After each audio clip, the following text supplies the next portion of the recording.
I'll admit something that took me years to say out loud. I spent a decade studying Southeast Asian trade history, and I kept finding the same gap, a deliberate, surgical gap, in the records. Not an accident, not poor archiving, a gap shaped exactly like the Philippines. This is the story of what filled that gap, and why someone worked very hard to make sure you'd never find it. The South China Sea in the 14th century was not a body of water. It was a circulatory system. Goods moved through it the way blood moves, constantly, silently, keeping larger organisms alive. And somewhere in that circulation, a network of merchants from the archipelago we now call the Philippines was doing something extraordinary. They were financing one of the most expensive military projects in human history. Look, the Ming Dynasty's naval expansion under Yongle Emperor, Zheng He's fleet. Most people know Zheng He, the treasure ships. 7 voyages. The largest wooden vessels ever built. What fewer people discuss is where the capital came from to build them. Official Chinese historiography credits the imperial treasury, the Yongle Emperor's personal ambition, and state resources. That framing is incomplete, and the evidence sits in fragments, in the Yongle Dadian, in trade ledgers recovered from Fujian province, in the oral genealogies of Tondo nobility, and in documents that certain institutions spent considerable effort dismissing as peripheral. Here is the paradox that started everything. Zheng He's first voyage launched in 1405. The ships required timber, iron, silk, labor, and provisions on a scale that even a prosperous imperial treasury would strain to fund alone. Contemporary estimates, and these are conservative, place the cost of the fleet construction phase at a figure that would have consumed a significant portion of annual Ming state revenue. At the same moment, Chinese records show an unusual volume of tributary missions arriving from island polities to the south, not just diplomatic gestures. These missions carried goods, real goods, quantities that don't match a simple exchange of pleasantries between neighboring states. Tondo sent missions, multiple. In rapid succession, the timing is not coincidental, important. Tondo at this point was not a small fishing village. It was a structured polity, a trading power. Its elite, the Datu class, had been operating commercial networks across the archipelago and into mainland Southeast Asia for at least 2 centuries before Zheng He launched a single ship. They traded gold, beeswax, and forest products. They understood liquidity and leverage. What they were doing with the Ming court looks, under close examination, much less like tribute and much more like investment. Wait. Before you dismiss that framing as modern projection onto ancient behavior, consider how investment actually worked in pre-colonial maritime Asia. There was no stock exchange. There were relationships, formal relationships, coded in ritual and gift exchange that created binding obligations. When a Tondo Dada sent a mission with substantial goods to Beijing, he wasn't giving a gift. He was entering a ledger, a social ledger with teeth. The Ming court had a system called the Tributary Trade Framework. It wasn't charity. Polities that sent tribute received imperial recognition, protective diplomatic status, and, this is the critical part, preferential access to Chinese markets. For a merchant class that depended on access to Chinese goods for their own regional trade dominance, that access was worth enormous material investment. So the question isn't whether Tondo merchants were funding Ming ambitions. The question is how much and what they expected in return. Interesting fact, the answer to that question is where the history gets uncomfortable.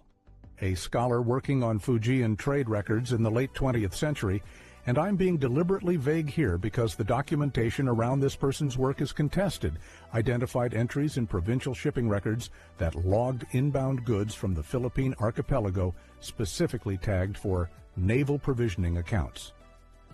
Not the Imperial Household Fund, not General Treasury, naval provisioning. That's a specific destination, and it appears in the years directly preceding the first Zheng He voyage. But there's a detail: the goods logged include naval-grade timber, quantities of wax for waterproofing, and what the records describe as Southern metal, a term that contemporary researchers have connected to the gold and copper alloy work that the Philippine archipelago was producing in significant quantities during this period.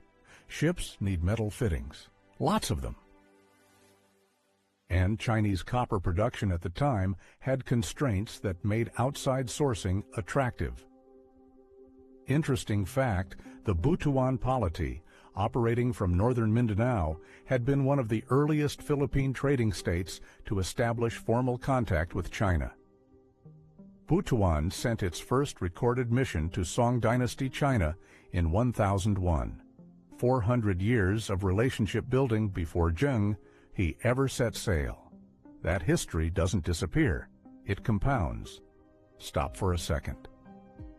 Think about what 400 years of trade relationship actually means in practical terms. The Butuan and Tondo merchant networks had contacts inside Chinese commercial systems that were multi-generational. They knew which port officials accepted which goods. They knew the language, they had agents, they had debt relationships that ran deep in both directions. This is not a primitive society stumbling into contact with a great empire. This is a sophisticated commercial class operating on its own terms within a system it had helped build. And that matters enormously for understanding what happened next. When the Ming dynasty began experiencing political pressure from northern threats, from internal court factionalism, from the enormous cost of moving the capital to Beijing, the Yongle emperor needed the tributary system to perform. He needed it to demonstrate imperial power to domestic audiences. He needed the ships to make actual voyages to actual places that brought back actual proof of Ming centrality to the world order. Philippine merchant networks made those voyages logistically possible, not in a supporting role, in a structural role. The provisioning routes that sustained Zheng He's fleet as it moved through Southeast Asia ran directly through waters that Philippine maritime networks had controlled for generations. The fleet didn't navigate into unknown territory. It navigated into a trade system that already existed and that Philippine traders had helped architect. So why did China erase it? Well, incidentally, the answer is embedded in how tributary historiography works. Under the Ming system, the official record of a relationship between the empire and an outside polity was written from one direction only, the empire's direction. What the polity contributed materially was absorbed into the larger narrative of imperial benevolence. The center gives, the periphery receives. To acknowledge that peripheral actors provided resources essential to imperial projects would undermine the entire ideological structure of the tributary system. The emperor doesn't take investment from island merchants. The emperor bestows recognition upon grateful tributaries. Those are not compatible narratives, so the ledgers that recorded provisioning goods from Philippine polities stayed in provincial administrative files.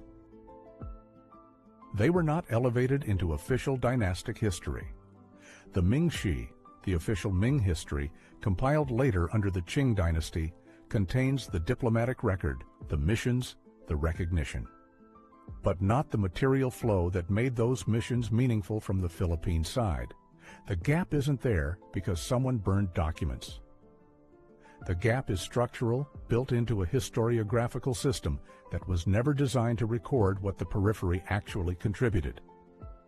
Here is what makes this specific to Filipino identity in a way that should matter right now. Pre-colonial Philippine history gets taught, when it gets taught at all, as a prelude, a waiting room, something that was happening before the real history started, which is coded as Spanish arrival in 1565.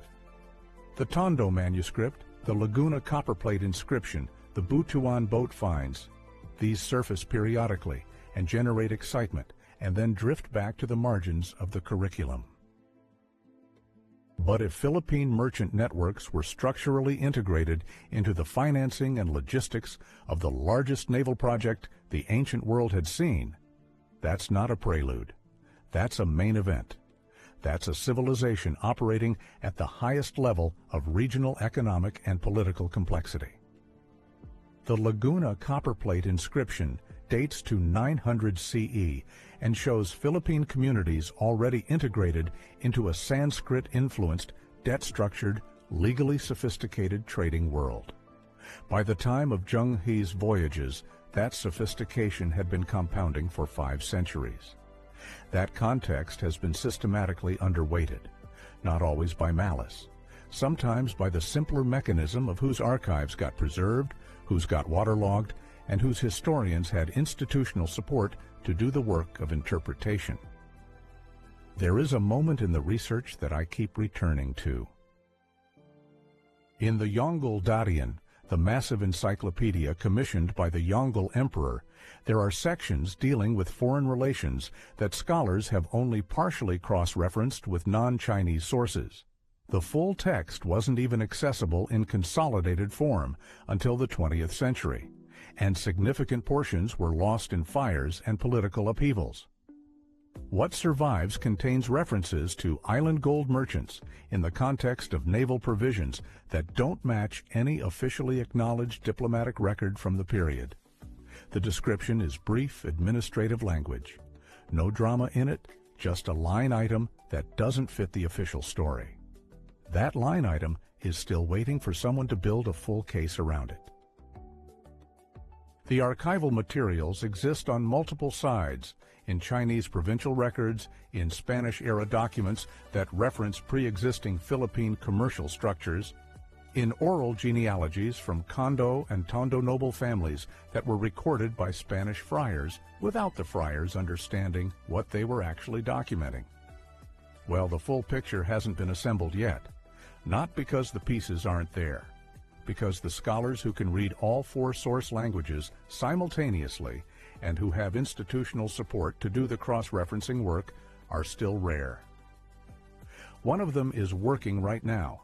I know that because the research has started appearing in fragments in academic journals that don't get mainstream coverage.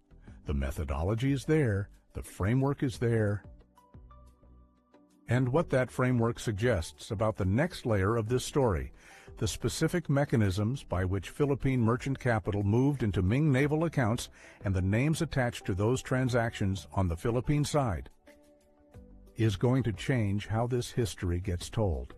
I'll tell you what they found when we continue this, because the most significant piece of this puzzle isn't about China at all. It's about what the Tondo Dada expected to receive in return, and whether they ever got it.